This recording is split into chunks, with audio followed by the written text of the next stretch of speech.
objectives of our GLOW Camp are to empower girls. This is a really unique opportunity for them to come together in a completely female space, besides our wonderful male counterparts, to come together and just be really inspired when they're surrounded by successful Moroccan women, the counterparts, Peace Corps volunteers that are really pushing themselves. The girls are going to be inspired and motivated. So that's the big objective, is to teach girls that, and show them that anything they want to do is possible. And I think they've had some really wonderful role models here to prove that.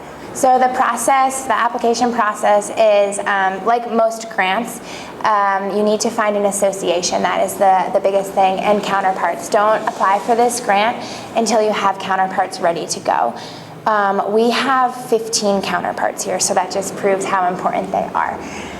Also, you have to gauge interest beforehand at your regional meeting, or either on a Facebook page or something. Find out volunteers in your province or in your region. Province is easier to do than region, we've learned, who are also interested in this.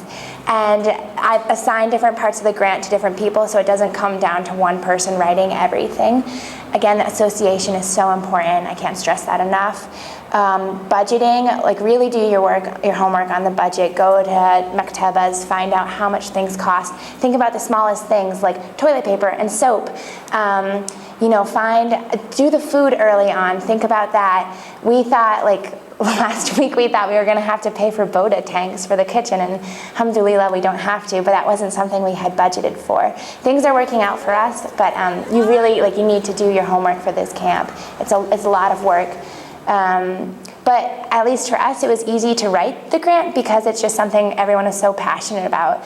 And we love our girls so much. So the writing part was easier. It's really just the budgeting and all the logistics that make it a little complicated. So inviting and selecting participants is actually a bit complicated.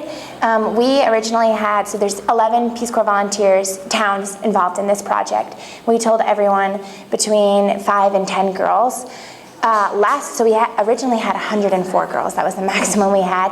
And at camp right now, we have 68. The reason being because there was so many problems with getting the parents, especially the fathers, to sign off on it. So originally, when we were gauging interest with the girls, everyone was like, yes, I want to go.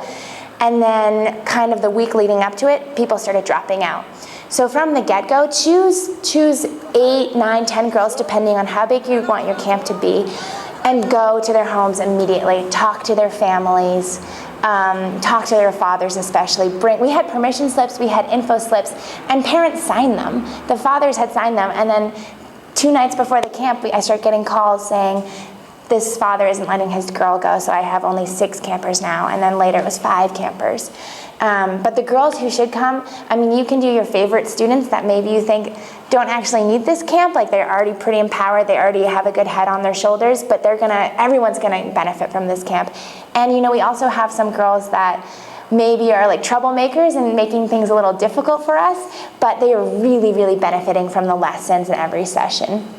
But I think the most important thing to think about is talking to the parents, not just giving them the permission slips, but going there with a counterpart is even better, and explaining there's going to be security, there's going to be insurance, there's no boys. It's going to be a safe place, and there's going to be lots of Moroccan counterparts and Peace Corps volunteers there. So the main events that we have planned or that we've already done have been gender and diversity, a physical health, including nutrition, physical activity, mental health, and spiritual and emotional health. We had a STEM day, or STEM morning, and then in the afternoon we did arts and arts rotation. Today has been focused on goal setting, and then in the afternoon we have a career panel, which we're really excited for. We have lots of successful Moroccan women coming to talk to the girls.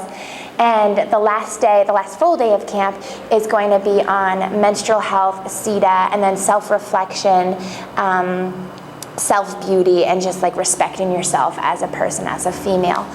And then we have a spectac, of course, the last thing.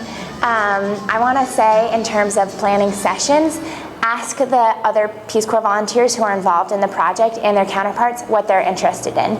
I wouldn't have necessarily picked all these topics that I have that are on our schedule but it's what people have wanted to do, and it's been amazing because they know what they're talking about and their counterparts are prepped for it, and it just has been running so smoothly. So ask Peace Corps volunteers what they want to teach, what their counterparts want to teach, and then put them in charge of running that day or that morning, that session, instead of whoever wrote the grant trying to do all the sessions or plan them, because the people who are in charge of the camp are going to be running around dealing with logistics, associations, the ministry, the mudir of the camp, just everything. So you want the other Peace Corps volunteers to be the ones who are actually doing the teaching and planning all the sessions.